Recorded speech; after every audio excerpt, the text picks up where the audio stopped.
Okay, great. We're looking at another porch in Chicago here. And what's important about porch safety is that the porch be supported properly. So if you look here, you will notice that there are two boards. This is called a header. There are two boards together. It's also referred to in specific instances as a rim joist or a band joist. And these are the floor joists that tie into this rim or band joist. So notice how the band joist or header is doubled and that the floor joists are single, and they're usually 16 inches apart. So if you live in the city and you want to know about porch safety, think about these floor joists as sort of like your own ribs on the side of your body. These floor joists support the skin or the deck up above. If there's not enough of them, or if they're not properly headered, then the porch becomes unsafe by definition within the city of Chicago. There's another issue here, and that is where these headers tie into the post, it is no longer acceptable to just notch the post, in a way that they did it here. That's not okay. What's supposed to be in place here is that we need to have a steel L bracket, 6 inches on one side, 4 inches on the other, and it has to be thoroughly bolted through the upright or 6x6 and bolted into the header. This is a problem. So actually there are two problems that I want to show you. One of them is that the post has been notched, which is not okay, and the second is that we're missing an L bracket to help hold the post and the header together. Now this is very common throughout the city of Chicago. An additional deficiency on this porch is over here.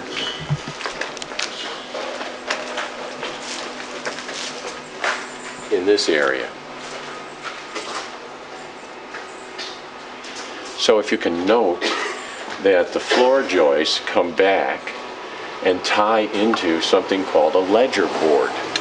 The ledger boards in the city of Chicago are required to have multiple bolts that tie into the masonry wall, and in some cases, depending on how many people are here and how many apartments there are, the outside beam is required to go into the masonry where it is embedded within a steel anchoring system. So in that way, if the porch catches on fire, if there are too many people on the porch will not pull away from the building and collapse, as it has done numerous times over the last 10 years in the city of Chicago. It creates tremendous, many people have been killed because of that deficiency.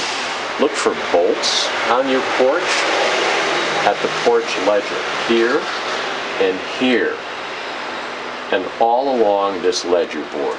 The gap between the two floor joists is called a beam pocket. This beam pocket should have multiple bolts, at least 2. In some cases they require 3 or 4 or more. So this would be considered hazardous, significantly deficient, or unsafe according to Illinois home inspection licensing standards.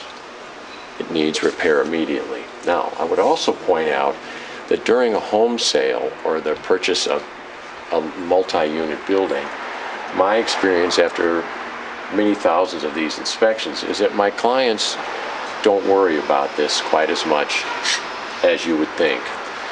So yes, it's a material deficiency, but if we run up and down the porch and it seems solid, I tell them to fix it immediately, and I find years later that they don't make the necessary repairs because they understand that the city is not out as a SWAT team to try and make everybody's porch deficient throughout the city. The city oftentimes really can help you resolve these problems.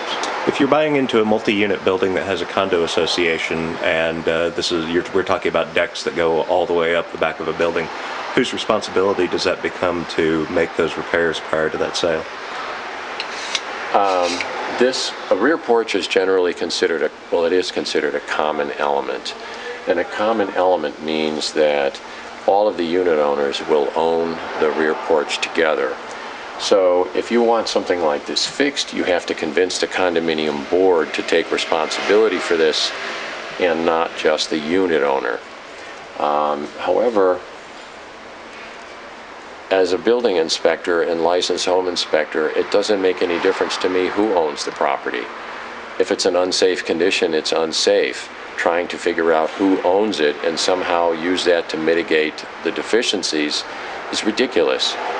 If you injure yourself climbing these stairs, and note that the same bolts I'm calling for here are missing on the stair stringer and at the top of the stair stringer, if you injure yourself on these stairs, then the condominium association would be responsible for the lawsuit if there is one, and they should be aware and should start to make multiple repairs where porches are deficient.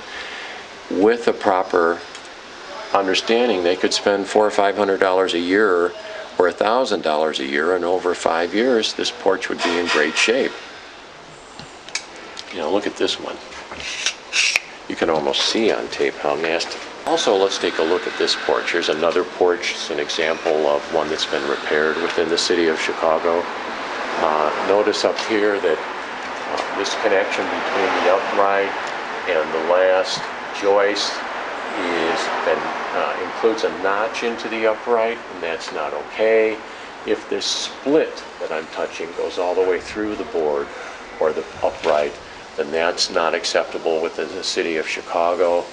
This joint is required to be bolted together between this board and the post. That's not done, and there are large gaps and splits. If those splits run through, then that's not acceptable.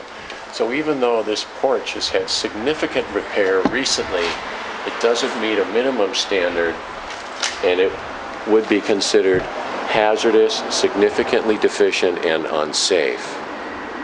Get these things fixed, Chicagoland. It's time that we start taking interest and awareness in what's wrong with our buildings.